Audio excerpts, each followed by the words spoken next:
Assalamualaikum. Perkenalkan, nama aku Ulia Khairunisa. NIM-ku 21010260005. Aku berasal dari kelas KPI A3. Jurusanku Komunikasi dan Penyiaran Islam. Oke, di video kali ini aku akan mempresentasikan hasil artikel blog milikku. Simak terus ya. Oke teman-teman, jadi ini adalah artikel blogku. Nama artikelnya itu metodologi dakwah. Kenapa aku ngambil nama metodologi dakwah? Karena blog ini tuh berisikan tentang kayak metode-metode dakwah gitu. Oke, yang pertama di sini ada pengertian dari metodologi dakwah.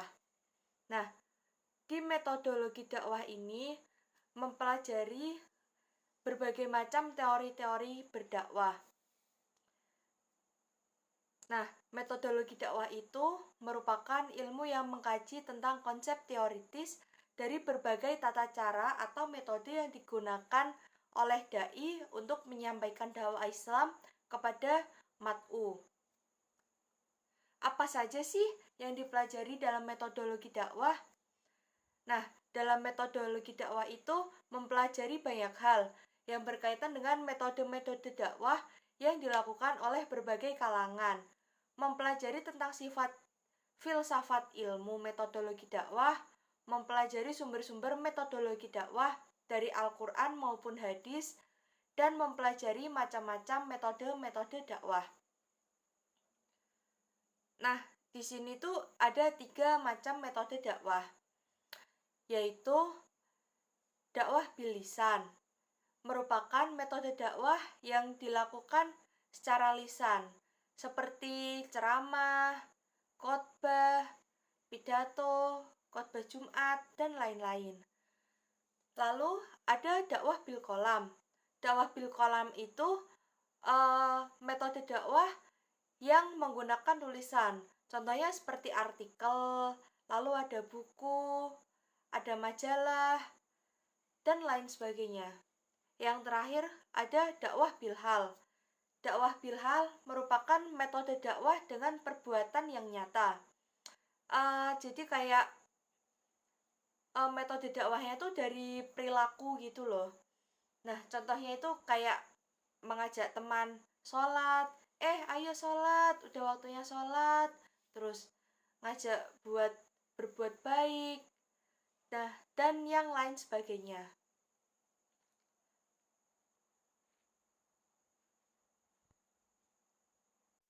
Pada artikel kedua, kita akan membahas tentang dakwah bilisan.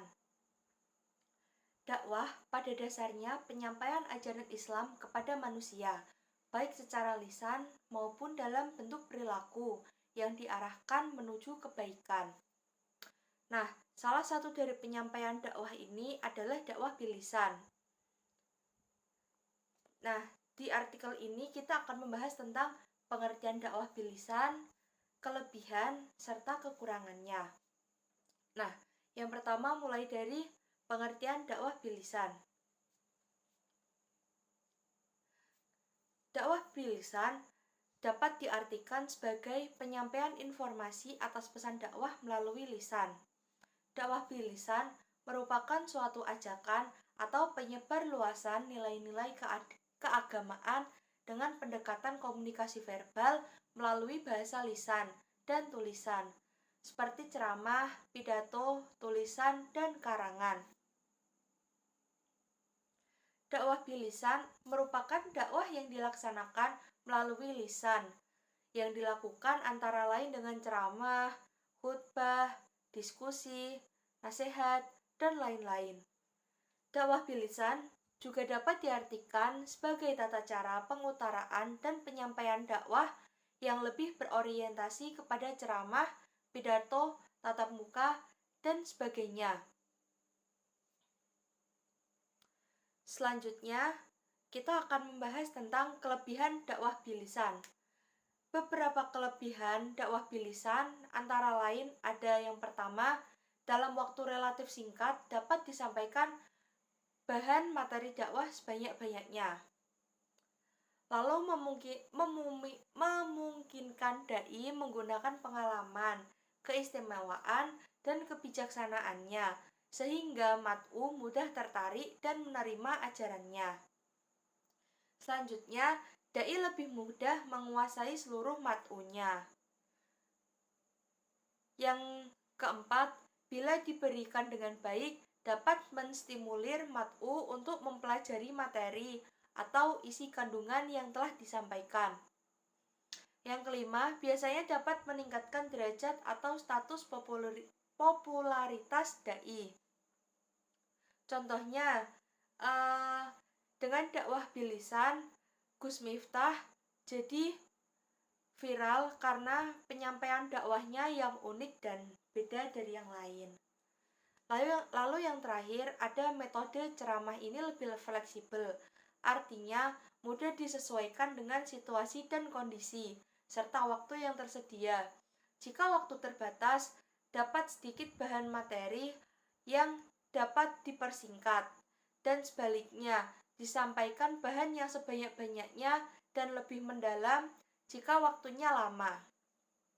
Selanjutnya, ada kekurangan dari dakwah bilisan. Beberapa kekurangan diantaranya, yang pertama, dai sukar mengetahui pemahaman mat'u terhadap pesan dakwah yang disampaikan. Yang kedua, metode ceramah lebih sering bersifat komunikasi satu arah. Yang ketiga, sukar menjajaki pola pikir mat'u dan pusat perhatiannya. Yang keempat, dai cenderung bersifat otoriter. Yang terakhir, apabila dai tidak dapat menguasai keadaan dan kondisi saat berceramah, biasanya ceramah akan sedikit membosankan. Nah, di sini ada beberapa model dakwah bilisan. Yang pertama ada tablik. Tablik adalah menyampaikan ajaran Islam kepada orang lain. Menurut Amrullah Ahmad, tablik adalah usaha menyampaikan dan menyiarkan pesan Islam yang dilakukan oleh individu maupun kelompok, baik secara lisan maupun tulisan. Yang kedua ada nasihat. Lalu yang ketiga ada khotbah. Yang kalau khotbah ini biasanya paling sering itu ya khotbah Jumat, lalu ada khotbah sholat Idul Fitri, khotbah sholat Idul Adha, dan lain sebagainya. Nah, kalau ceramah ini yang biasanya dilakukan oleh para ustadz-ustadz. Contoh kayak ceramahnya Gus Miftah, lalu ceramahnya dari para habib-habib, lalu ceramah dari kayak Ustadz Hakim, dan masih banyak lainnya. Yang kelima ada retorika. Nah, retorika itu merupakan seni dalam berbicara untuk memengaruhi orang lain melalui pesan dakwah. Nah, yang dimana retorika ini merupakan keahlian khusus yang harus dimiliki seorang dai untuk mendukung kegiatan dakwah. Jadi sebisa mungkin semua dai ataupun orang yang berceramah itu mempunyai kemampuan retorika yang baik agar dapat mempengaruhi mat'unya untuk agar sesuai dengan pesan yang disampaikan. Nah, selanjutnya ada propaganda. Dakwah dengan metode propaganda ini akan mudah mempengaruhi orang secara persuasif, massal, fleksibel, cepat, dan retorik, yang bertujuan untuk merangsang emosi seseorang agar mencintai, memeluk, membela, dan memperjuangkan agama Islam. Yang terakhir ada metode tanya-jawab. Nah, metode ini sering dipandang efektif dalam kegiatan dakwah, karena seorang mat'u lebih bisa menanyakan suatu hal yang belum ia ketahui terhadap itu penceramahnya. Oke teman-teman, yang terakhir di sini ada metode dakwah, yaitu metode dakwah bil kolam. Nah, dalam artikel ketiga ini, yaitu dakwah bil kolam, di sini kita akan membahas tentang yang pertama ada pengertian dakwah bil kolam. Selanjutnya ada kelebihan serta kekurangan dakwah bil kolam. Dan yang terakhir ada metode dakwah bil kolam. Oke, langsung saja ya pengertiannya. Yang pertama ada pengertian dari kolam. Secara etimologis, kolam berasal dari bahasa Arab dengan bentuk jamak dari aklam, yang artinya kalam penulis, pena penulis. Nah, menurut Quraish Shihab mengatakan, kalam adalah segala macam alat tulis, menulis, hingga mesin-mesin tulis dan cetak yang canggih. Pengertian dakwah bil kolam menurut Suf Kasman yang mengutip dari Tafsir Departemen Agama RI menyebutkan bahwa dakwah bil kolam merupakan mengajak manusia dengan cara bijaksana kepada jalan yang benar menurut perintah Allah melalui seni tulisan. Samsul Munir juga memberi pengertian dakwah bil kolam adalah dakwah melalui tulisan yang dilakukan dengan keahlian menulis di surat kabar, majalah, buku, maupun internet dengan jangkauan yang lebih luas daripada melalui media lisan. Nah, kesimpulannya, dakwah bil kolam merupakan upaya untuk menyeru dan mengajak umat manusia menuju jalan yang diridhoi oleh Allah dengan menggunakan tulisan, baik berupa tulisan yang disampaikan di media massa cetak maupun media massa elektronik, dan juga bisa melalui media online seperti sosial media, Instagram, TikTok, dan lain sebagainya. Lalu selanjutnya ada kelebihan dan kekurangan dakwah bil kolam. Kelebihannya antara lain yang pertama, tidak terikat waktu, sehingga dapat memperdalam pemahaman mat'u. Yang kedua, objek dan cakupan dakwah bil kolam lebih banyak dan luas jika dibandingkan dakwah bil lisan. Nah, kekurangannya, yang pertama, tulisan yang disebarkan melalui buku menjadi media massa yang mempunyai sifat paling tidak massal dari media massa lain dalam menjangkau khalayak. Yang B, tulisan tidak dapat secara menyeluruh menjangkau lapisan masyarakat, terutama masyarakat dengan budaya membaca yang lemah. Nah, yang terakhir nih, ada metode dakwah bil kolam. Yang pertama melalui tulisan. Contohnya seperti para ulama dan kiai dan para pengarang kitab yang menyajikan dalam bentuk seperti kitab kuning dan berbagai kitab karangan lainnya untuk dipelajari dan dikaji oleh para pelajar, santri maupun masyarakat. Yang kedua, melalui media cetak. Penyajian dakwah bil kolam ini menjadi berkembang dan menjadi suatu karangan yang tetap, sehingga dalam karangan yang pertama hanya berbentuk tulisan yang hanya dipelajari dalam kajian.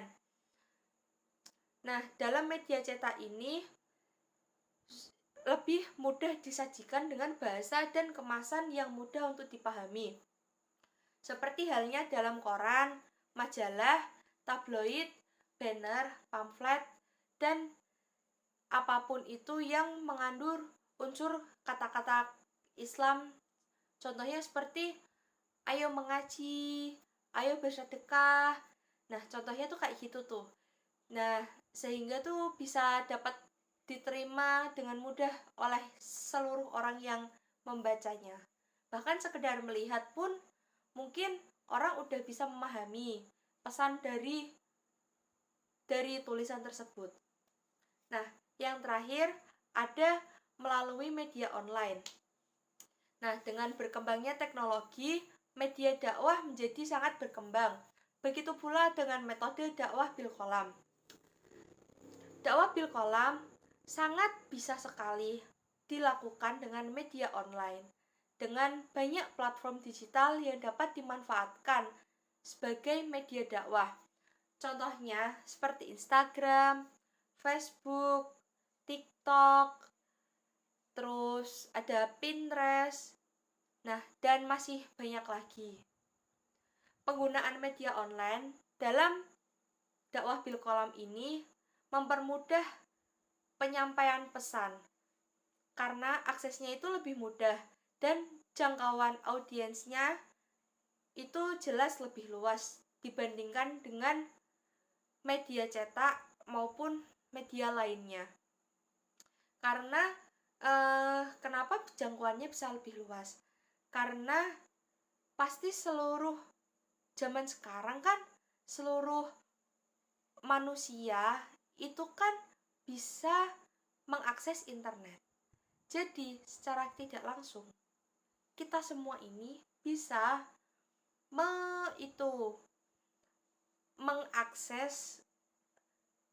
mengakses dakwah tersebut. Oke teman-teman, jadi sampai di sini dulu ya videonya. Terima kasih telah menyimak. Bye bye. Assalamualaikum.